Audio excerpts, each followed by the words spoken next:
আগামীকাল ইনশাআল্লাহ আমরা জমা দেব।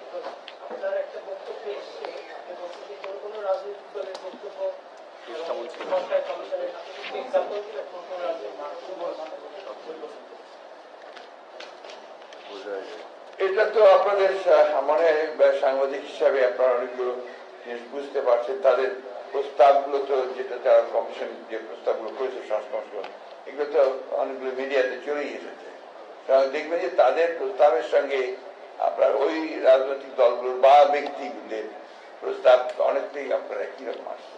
স্পেসিফিক এখন আমি বলতে চাচ্ছি না, এটা আমরা কালকে আমাদের যে টিম যাবে সেই টিম গিয়ে তারা কথাবার্তা বলার পরে তারা সেই বিষয়ে কথা বলবে।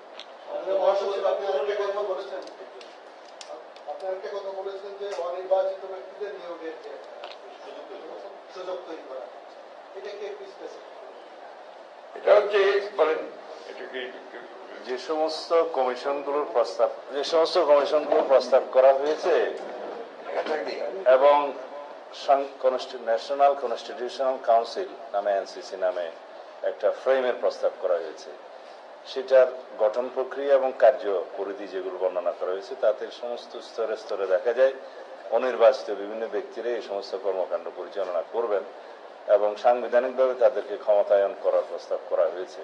তাতে করে দেখা যাবে নির্বাচিত প্রতিনিধিদের আর কোনো গুরুত্ব নেই। প্রায় সকল গুরুত্বপূর্ণ কার্যাবলী রাষ্ট্রের অনির্বাচিত প্রতিনিধিদের সমন্বয়ে সম্পন্ন হবে যদি এগুলা গৃহীত হয়।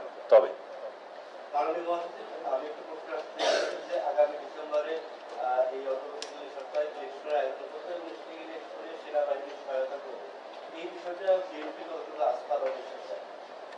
কেন রাখবে না?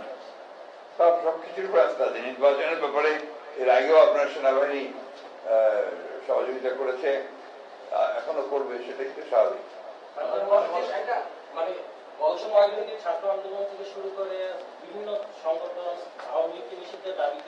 এই বিষয়ে আমি এখনই কোনো কমেন্ট করবো না, দয়া করে এটাকে ডাইভার্ট করবেন না এখন।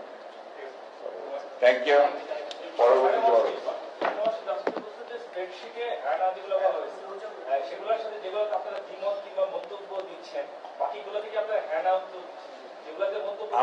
আমরা আপনার প্রত্যেকটাতেই আমরা রেসপন্ড করছি। যেটাতে হ্যাঁ দেওয়া দরকার সেটা হ্যাঁ দিচ্ছি, যেটা আপনার আলাদা বক্তব্য দেওয়া দরকার সেটা আমরা বক্তব্য দিচ্ছি। এটা আমরা ওইভাবেই আমরা টোটালি কোঅপারেট করছি। যদিও বিষয়টি জাতীয়ভাবে অনেক আলোচিত, আমরা সহকর্মী প্রশ্নটা করেছিল আওয়ামী লীগের ব্যাপারে, আজকে আপনি দিলেন তার একটু চাই, সেটি হচ্ছে যে ইতিমধ্যেই ভারপ্রাপ্ত চেয়ারপারসনের মামলাগুলো সরে গিয়েছে, আলোচনায় আসছে, তিনি কবে আসছে, এই ব্যাপারে সুনির্দিষ্ট কোনো দিনক্ষণ না, এখন আমার সুনির্দিষ্ট কোনো দিনক্ষণ আমরা নির্ধারণ করিনি।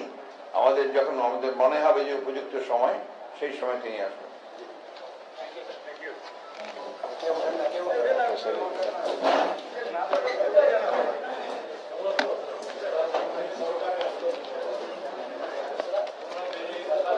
অনেক ধন্যবাদ আপনাদের। অনেকদিন পরে দেখা হলো, কিন্তু রোজার দিনে দেখা হলো।